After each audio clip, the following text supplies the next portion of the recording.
Wes Anderson's work as a director is entirely unique.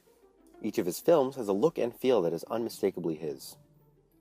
From his first big hit, Rushmore, to films like The Life Aquatic with Steve Zissou, The Darjeeling Limited, The Royal Tenenbaums, Moonrise Kingdom, Fantastic Mr. Fox, and most recently The Grand Budapest Hotel, Wes Anderson's films are instantly recognizable from the get-go. From his highly unique color palette to his artful shots, he has created his own genre, borrowing heavily from earlier European, especially French cinema, but putting his own unique spin on it. His films all take place in worlds that have an incredible storybook quality to them, playing on screen as if the characters were leaping out of a novel. It feels as though his stories take place in not entirely real, scale model versions of our own worlds. To achieve this effect, Anderson uses some highly recognizable techniques like perfectly symmetrical framing, quirky, almost cartoonish costumes and set dressings, and impeccably choreographed long tracking shots. In this video essay, I will analyze those elements across his films and analyze what the miniature effect ultimately does for his movies. One feature that is present in all of Wes Anderson's films is a tracking shot. Now, on its own, there's nothing remarkable about that. Most films have some sort of tracking shot. But Anderson's tracking shots are very long takes that encompass a lot of action and dialogue. They incorporate incredible blocking and choreography. These shots lend themselves to that scale model quality by seemingly shrinking everything down to size. In this clip from The Life Aquatic, the boat actually has been shrunken down to size. But here in the Grand Budapest Hotel, you can see an example of a tracking shot that isn't of a scale model, but Anderson makes it seem like it is. These shots serve a very important role in the story because they serve as a great expositional tool without boring audiences.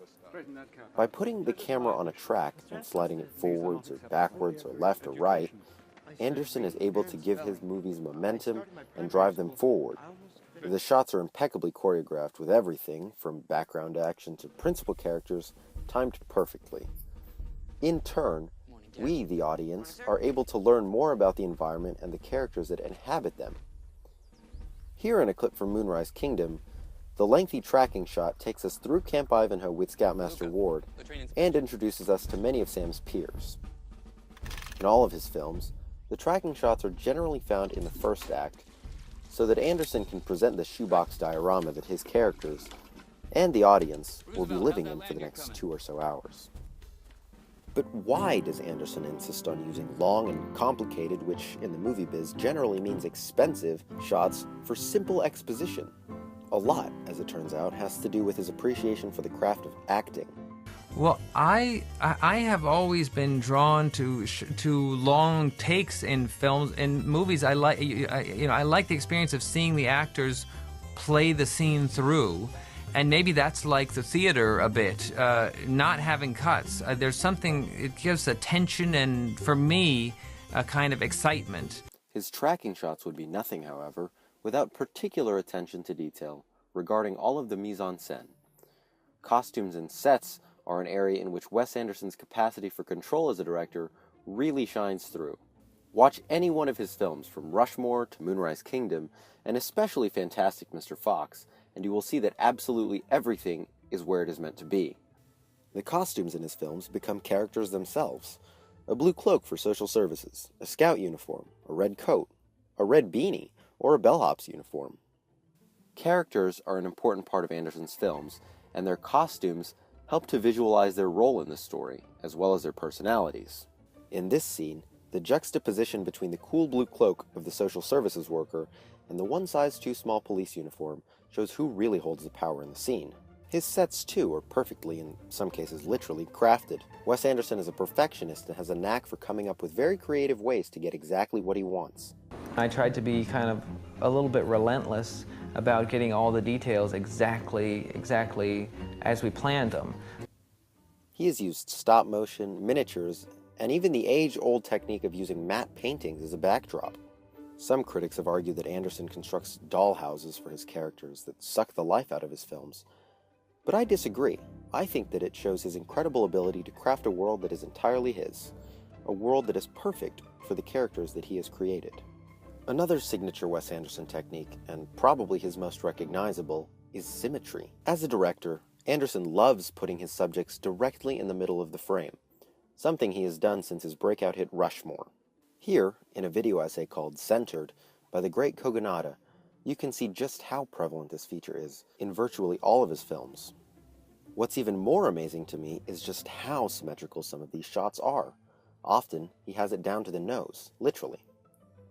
Interestingly, in most film schools, filmmakers are taught to avoid shots that are perfectly symmetrical, that asymmetrical shots have a more natural feel to them. But at the same time, it is often said that symmetry is the key to beauty.